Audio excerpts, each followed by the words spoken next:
Exercice 2.3.6, on doit calculer le déterminant de la matrice suivante.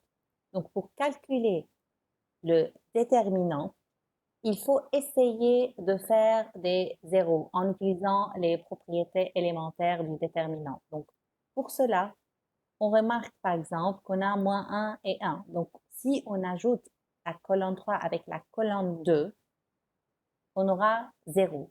Et on a par exemple 6 et moins 6. Pareil, si on a fait colonne 1 plus colonne 2, on obtient 0. Donc, ce sont les opérations qu'on va faire concernant la première étape. Donc, le déterminant de la matrice initiale, c'est égal, c'est pas flèche comme le rang ou bien l'échelonnement, parce que c'est le même déterminant.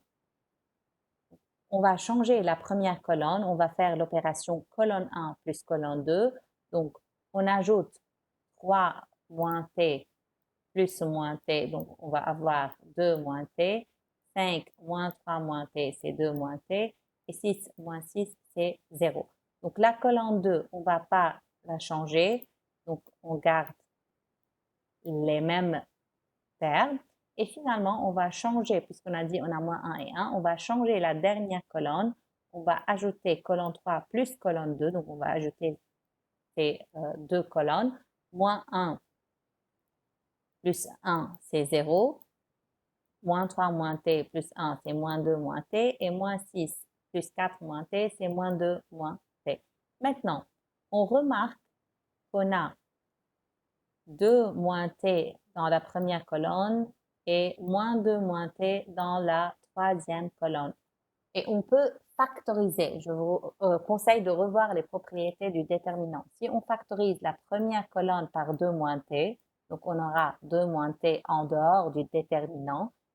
Ce qui reste concernant le premier terme, c'est 1, aussi 1. Et si on factorise par 2 moins t, ce qui reste, c'est 0. Pareil, on factorise la dernière colonne maintenant par moins 2 moins t. Donc, ce qui reste 0 pour le premier terme, puis 1 et finalement aussi 1. Maintenant, on remarque qu'on a, par exemple, 1, 0 dans la première colonne et 1, 0 dans la dernière colonne. Si on a encore un 0 dans la première ou bien dans la dernière colonne, on aura une colonne qui est toute nulle sauf un terme. Donc, comme ça, le déterminant est facile à calculer. Donc, juste, je vous montre le résultat pour savoir de ce que je veux dire par cela. Donc, si vous remarquez maintenant, la première colonne, elle est toute nulle sauf le terme 1. Donc, pour calculer le déterminant, c'est très facile. On calcule le déterminant suivant la première colonne. Donc, on enlève première ligne, première colonne. Ce qui reste, c'est juste le déterminant d'une matrice carrée d'ordre 2.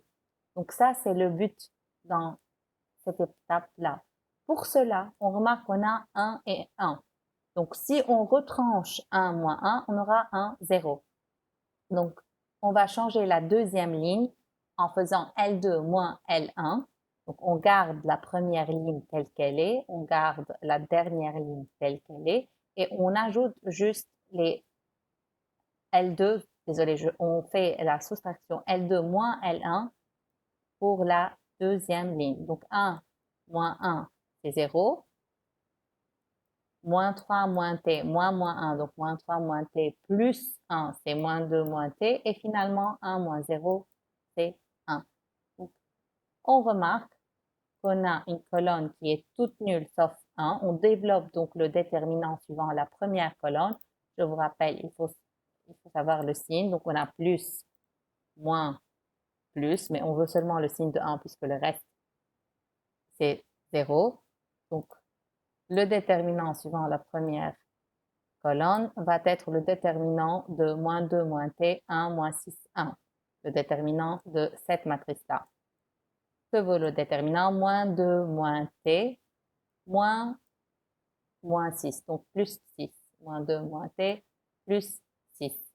Puisque le signe c'est plus, donc ça ne change pas. Donc on a 2 moins t, facteur de moins 2 moins t, facteur de moins 2 moins t, plus 6. Si vous factorisez par moins, vous allez avoir le moins en dehors. Ainsi, c'est moins 2 moins t, facteur de 2 plus t, facteur de 4 moins